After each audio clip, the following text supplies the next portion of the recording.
দেখো তো টেস্ট করে কেমন হয়েছে। আরে একটু আগে না ব্রেকফাস্ট করলাম, এখন আবার খাবো। টেস্ট করে দেখো না, আমি নিজ হাতে তোমার জন্য বানিয়েছি। তুমি রান্না করেছো? কি হলো? টেস্ট করে দেখো না। এই তুমি তো রান্না করতে পারো না। তো কি হয়েছে, আর শিখা এমন কি কঠিন কাজ, এখন তো পুরো পৃথিবীটাই হাতের মুঠোয়। তা ঠিক তা ঠিক। টেস্ট করো। তার উপর আমার ওয়াইফ আমার জন্য এত কষ্ট করে রান্না করেছে, একটু তো টেস্ট করতেই হবে।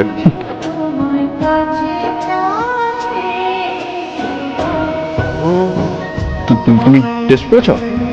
না তো, কি ব্যাপার বলো তো, ভালো হয়নি। আমি আরো ভাবলাম যে রান্না করে প্রথম তোমাকে টেস্ট করাবো। আরে না, খুব মজা আছে, খুব মানে এত টেস্টি আমি লাইফে কখনো এত মানে এত মজা পেয়ে খাইনি, বিলিভ করে। দেখছো, আমি জানতাম তোমার ভালো লাগবে। আর বুঝতে হবে আমি বানিয়েছি বলে কথা। আমি না আসলে ছোটবেলা থেকে এমন যে এইখানে হাত দিই সেটাই শোনা হয়ে যায়। বুঝতে পারতেছি আমি। কখন যে কি করে ফেলি নিজেও জানি না। এক কাজ করি, মা বাবাকে দিয়ে আসি। না না তুমি এত দেখছি না প্লিজ। মানে না মানে তুমি কি ওকে বললে না যে তুমি আমার জন্য বানিয়েছো? দৃশ্যটা খুব রোমান্টিক না? মানে তুমি আমার জন্য বানিয়েছো, তাহলে অন্য কেউ কেন খাবে? শুধু আমি খাবো না?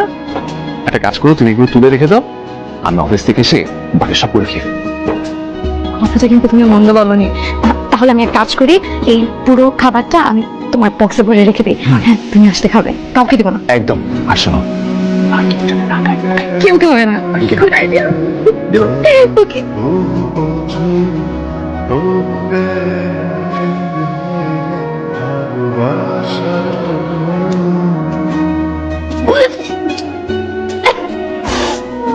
কত জঘন্য!